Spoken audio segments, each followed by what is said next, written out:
वाजपेयी साहब, अनुराग भदौरिया आपसे कह रहे हैं ये सब बातें, आप समझ रहे हैं कि नहीं इन सब चीज़ों को? देखिए सवाल ये वाजपेयी जी दरअसल में उनको पता ही नहीं वो कह क्या रहे हैं। एक तरफ संविधान की बात करते हैं, दूसरी तरफ उसी संविधान में लेटरल भर्ती जब होती है, 45 लेटरल भर्तियाँ निकाली जाती हैं, हम उसके विरोध में आते हैं, तब भी आस्ते से भी हाथ आस्ते से उठाते हैं। हाँ भैया हम भी विरोध में हैं। जब हम जोर मारते हैं तब इनके भी पार्टी उठती है। तो आप क्या उसको जायज़ ठहरा रहे थे? संविधान के अनुसार हो रहा था क्या? तब तो आप हमारे साथ आना पड़ा ना मजबूरी में। सवाल ये नहीं है, सवाल है संविधान के अनुसार अगर सब कुछ हो रहा होता तो बुलडोजर क्या संविधान और न्यायपालिका के हिसाब से चल रहा है? FIR होते ही बुलडोजर चल जाता है। कोई न्यायपालिका है कि नहीं है? तो सवाल उठता है कि जब भारतीय जनता पार्टी के नेताओं पे आरोप लगता है उत्तर प्रदेश के अंदर में तो बुलडोजर नहीं जाता है, तब तो FIR भी हो जाए, कोर्ट में केस भी चले और कोर्ट मान कहीं हो भी जाए। जिस तरह से आप चले जाइए कर रहे हैं कोर्ट उनको न्याय दिलाने के लिए, अगर आपको लगता है उनके साथ अन्याय हो रहा है अनुराग भदौरिया, तो आप चले जाया करिए। सुन तो लीजिए, लखीमपुर में जिस तरह से एक मंत्री के बेटे ने रौंद दिया, क्या वहाँ पे गया बुलडोजर? नहीं गया ना। जिस तरह से BHU घटना में बच्चियों के साथ अन्याय हुआ, वहाँ पे बुलडोजर गया? नहीं गया ना। तो सवाल उठता है बुलडोजर बहुत सिलेक्टिव है इनका। दूसरी बात, महिला पहलवान पे अत्याचार हुआ तो भी बुलडोजर नहीं चला। लेकिन खैर अब BLO में बोलिए ना, BLO में B का मतलब बुलडोजर नहीं है। अरे रुकिए मुझे बोलने दो। BLO में B का मतलब बुलडोजर नहीं है। आपने BLO को ताजा अरे मुझे बोलने दो। उन्हें संविधान की बात बताई तो मैं संविधान का ज्ञान दे रहा हूं उनको। जहां तक उत्तर प्रदेश के अंदर में BLO की बात आई, भारतीय जनता पार्टी के मन में चोर रहता है। उसे पता है कि अब उसे कोई वोट देने वाला नहीं है।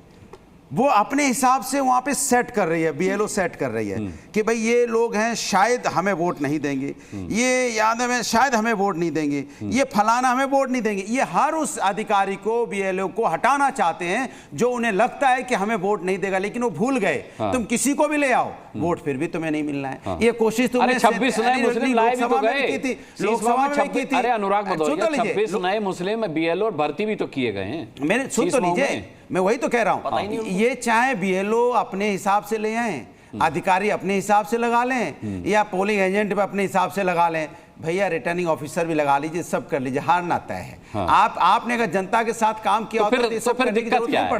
तो फिर दिक्कत क्या? फिर दिक्कत है कि इनको हार तय। ये तो बस इनकी मंशा को बता रहे हैं, छटपटा रहे हैं पूरी तरह से। हमारी 33, भाई हमारी 37 आई, इनकी 33 आई, तो इससे घबरा गए ना ये। इनको पता हमने सब कुछ कर लिया। और अभी वाजपेयी जी कह रहे थे EVM का रोना नहीं रोएंगे। अरे भैया हम 80 में 80 जीतते तब भी बोलते EVM की जगह पे बैलेट पेपर से चुनाव होना चाहिए। 37 जीते हैं तब भी हम सवाल उठाते EVM पे। आपकी तरह नहीं कि हम सत्ता के लालच में बदल जाते हैं। अच्छा आप बताइए, जाति जनगणना के पक्ष में है कि नहीं है? ये पूछिए इनसे। अभी कहेंगे कि हम पक्ष में हैं, लेकिन सत्ता के साथ रहेंगे क्योंकि सत्ता की मलाई खानी है। इनसे कहेंगे लेटर भर्ती गलत है, कहेंगे गलत है, लेकिन हम रहेंगे सत्ता के साथ। तो आपका तो पता नहीं चलता कि आप करना क्या चाहते हो। पहले आप तय कर लो, क्या सत्ता के साथ रह के सत्ता की मलाई खाना चाहते हो या जनता के मुद्दों की बात करना चाहते हो? आप जनता के मुद्दों पर बात ना करके आप इधर उधर की बातें करते हैं। आप बताइए जाति जनगणना के साथ है कि नहीं है? जाति जनगणना पर आज डिबेट नहीं करेंगे, सवाल आपको और इनको दोनों को बुलाएंगे। सुनिए, ये जो आप बात कर रहे हैं कि हम तो EVM पर आज भी सवाल उठा रहे हैं, हम बैलेट पेपर की वकालत कर रहे हैं, मुझे बताइए जहां जहां 37 सीटों पर आप जीते हैं वहां पर भी EVM पर अभी भी आपको शक है? मैं आज भी कहता हूं, आज भी डंके की चोट पे अगर EVM में छेड़छाड़ के चलते जीते आप। अरे मैं कह रहा हूं EVM, अरे हम लोग ने,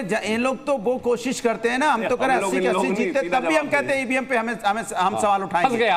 फंस गए आप। क्यों? मैं तो कह रहा हूं मैं सवाल उठाऊंगा। नहीं, अरे तो आप जनता पर सवाल उठा रहे हैं, बीजेपी पर नहीं उठा रहे हैं। जिन लोगों ने आपको जिताया, जिन लोगों ने समाजवादी पार्टी को 37 सीटें जिताई, जनता ने तो सवाल उठा रहे हैं आप। जनता का विश्वास तो मुझे मिला है। मैं कह रहा हूं कि अगर बैलेट पेपर होता, शक कर रहे हैं EVM बैलेट पेपर पे होता तो क्या दिक्कत थी? तो फिर क्या हो जाता? ये सीटें आप हार जाते कि जीत जाती? अरे तब 80 के 80 जीत जाते। अच्छा, ये जो थोड़ी बहुत इधर उधर आई है वो भी नहीं आती। अच्छा, अरे कई लोग तो लाइन में लग के लौट जाते हैं ना। इनकी EVM खराब हो जाती है। लोग गर्मी में, इतनी तेज गर्मी थी, याद है आपको गर्मी? कितने लोग बेहोश हो जाते थे। वो लाइन में लगे, क्या EVM खराब हो गई, अब EVM रिप्लेस होगी, अब EVM कब रिप्लेस होगी, कब आएगी, तो आधे ज्यादा लौट गए रास्ते से। कमाल कर रहे हैं, कमाल कर रहे हैं। सवाल ये है कि भारतीय जनता पार्टी आप देख लो, अचानक क्या हो गया है, कुछ समझ में भारतीय जनता पार्टी की नहीं आ रहा है। तो मुद्दों पे चर्चा ही नहीं कर रहे हैं। कहां चर्चा ले आए? जाति धर्म के नाम पे चारों तरफ चैनलों में देख लो, जाति धर्म के नाम पे चर्चा कर रहे हैं। लाल टोपी भूल गए आप? लाल टोपी पे चर्चा कर रहे हैं लोग।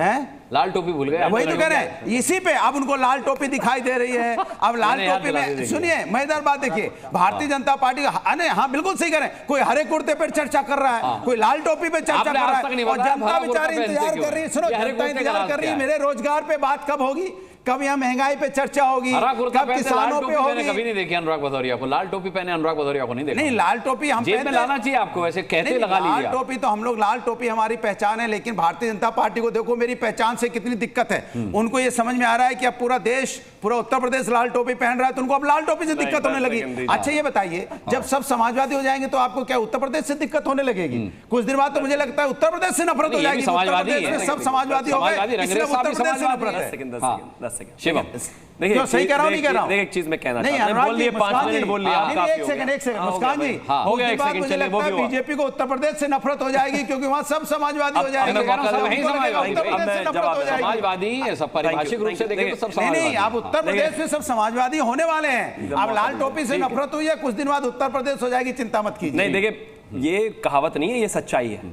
2017 से पहले लाल टोपी पहने हुए अगर कोई झुंड जो है उत्तर प्रदेश में दिख जाता तो महिलाएं रास्ता छोड़ देती थी, सड़क छोड़ के साइड हो जाती थी। बाप रे बाप, इतना हाल था गुंडागर्दी का। एक आध दिखा दो, इस बीच में नहीं, इनको एक आध दिखा दो, फोटो दिखा दो, बीच में कोई बोला नहीं, झूठ बोलोगे इनके बीच में कोई बोला नहीं। आपको रोकना पड़ेगा, विजुअल देखना ये इनकी आदत है, खराब है इनकी आदत। अब मैं क्या करूं? दिखाइए कहां पे लाल टोपी बनाने का काम आपका नहीं है भाई, इनको रोको। आज उत्तर प्रदेश के अंदर आपको रोकना मुश्किल हो गया।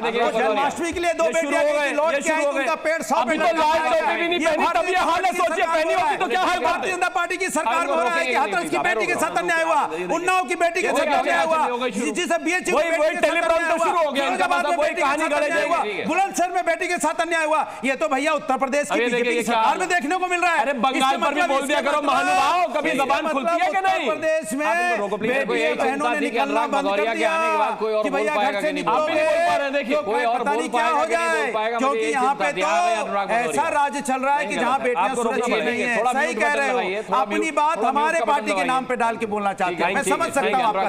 Thank you. ठीक, अब थोड़ी देर शांत रहिएगा, सबसे ज्यादा आप बोले आने के बाद। ये स्थिति इन लाल टोपी वालों की थी, और ये लाल टोपी वालों को जो जनता ने देखा कि इनसे तो रेड अलर्ट रहने की जरूरत है, इसलिए उन्होंने कहा 37 ले जाओ, इनको 33 दे दो। अरे भैया इनके हाथ में ढोल दे दो, पीछे बजाते रहेंगे बैकग्राउंड में, इनको बोलना कुछ रेलेवेंस है नहीं, कोई लाभ नहीं है। ये देखिए फिर से 37, अरे तो 33 वाले आज हमें ज्ञान दे रहे हैं, 37 वालों को, और पूरे वालों तो 43 वालों को ज्ञान 37 वाले कैसे देंगे? 43 सीटें हैं जनता का। ये एक बाल बुद्धि संसद में नहीं खेला जाता, और दूसरी बाल बुद्धि यहाँ आकर बैठ गई। हमें ज्ञान दे रहे हैं भैया। अरे हारने वाले भी ज्ञान देने लगे क्या? तैयार नहीं है। देखिए हारने वाले भी ज्ञान देने लगे क्या? आकुश देख रहे हैं आप ये समाजवादी वालों के साथ आप जो ये हारने वाले ज्ञान देने लगे। अनुराग भदौरिया देखिए, ये बड़ा अशोभनीय लगता है। सुनिए सुनिए, आपने कभी देखा हारने वाले ज्ञान दे रहे हैं? ये बड़ा अशोभनीय लगता है। देखिए अकुश श्रीवास्तव हैं, इतने वरिष्ठ पत्रकार, वो कह रहे कि अगर अनुराग भदौरिया कोई बोलना है तो मुझे वापस भेज दो। मेरे लिए सब बड़े सम्मानित हैं। आपने अपनी बात रख ली है, अब सबको अपनी बात दे दीजिए। 10 सेकंड एक सवाल, क्या हारने वाले अब जीतने वाले को ज्ञान देंगे? आपको भी ताशा लगेगा ना? कोई दिक्कत नहीं, ना आप हारे हैं, ना वो जीते हैं, ना आप अरे जीते भाई, हम जीते, क्या बात कर रहे हैं? प्लीज आप बात अपनी बारी पे बोलिए। मैं बस एक ही चीज कहना चाहता हूं कि मतलब 10 साल के बच्चे का भी जो है मानसिक संतुलन इनसे थोड़ा बेहतर होता है। और 4 सीटों का सिर्फ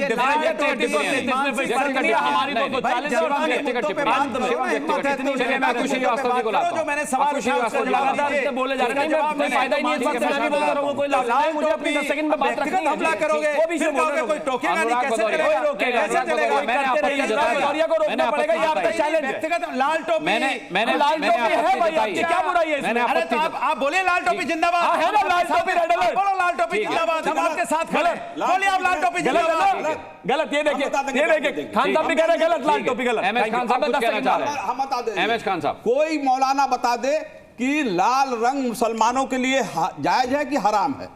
मुसलमानों के लिए लाल रंग और सिल्क का कुर्ता और सोने की अंगूठी हराम है। मतलब यही हराम है, ये नहीं पहन सकते। हराम है लाल टोपी, नहीं पहन सकते। ये तो अत्याचार हो रहा है मुस्लिमों पे। मैं कह रहा हूं नहीं पहन सकते। अरे ये तो गलत बात है बिल्कुल। और वो रेशमी कपड़े पहनकर आते हैं, मतलब ये क्या है जो मुस्लिमों के लिए हराम है? जबरदस्ती आप उनके धर्म में गलत काम करा रहे हैं क्या भाई? अरे भैया, अरे भैया क्या होता है? हिंदुस्तानियों नहीं, ये जो वोटर है आपका इसके साथ ऐसा गलत कर रहे हैं, ये तो गलत बात है। जवाब दीजिए, महिलाओं के अत्याचार का मौलाना कह रहे हैं उनको गलत नहीं कह सकते। मौलाना नहीं है मैं। महिलाओं के नहीं, अत्याचार का जवाब मुस्लिम दीजिए। स्कॉलर है, आप जो भी आप महिलाओं के अत्याचार का मतलब जवाब जानकार दीजिए। कह दीजिए, मुस्लिमों के जानकार, धर्म के जानकार। डॉक्टर हूं मैं, डॉक्टर इमरान खान कहो ना। अच्छा, डॉक्टर एमएच खान मुस्लिम धर्म के जानकार कह रहे हैं कि लाल बताइए, टोपी मुसलमानों अरे के आप लिए गलत है। हराम है। बताइए। हराम है, हराम है, हराम हराम है। ये हराम की सिल्क चीजें हराम से है। पहनवा कर आप गलत सोना कर रहे हैं, हराम धर्म है। के साथ खिलवाड़ कर रहे हैं, तो ऐसा नहीं होना चाहिए। इसके मतलब भारतीय जनता पार्टी नहीं, के इसका पास मतलब बोलने को नहीं, जवाब आप दीजिए। समझ एक गए। टॉपिक का रंग लाल क्यों मुस्कान जी रखा? समझ गए। इसीलिए बीजेपी के पास इसीलिए मुद्दा रखा। नहीं ये है। भाई बीजेपी मुद्दा नहीं अरे भाई वो है। बीजेपी नहीं है, लाल टोपी वो उनको बीजेपी सपने नहीं में है, आने वो लगी बीजेपी नहीं है, वो सच ठीक बोल है। रहा है। लाल टोपी सपने में आ रही है ठीक है। भैया। अच्छा, अच्छी आपके लिए तो जनता का अच्छी बात है, मुद्दा इनके भूल के सपने देख रहे हैं लाल अक्कू जी, टोपी मैंने सपने कहा में था आ ये रही है। आदमी एक बार आ गया, फिर किसी को बोलने का मौका नहीं मिलेगा। एंकर को भी नहीं मिल रहा। रहा। Scene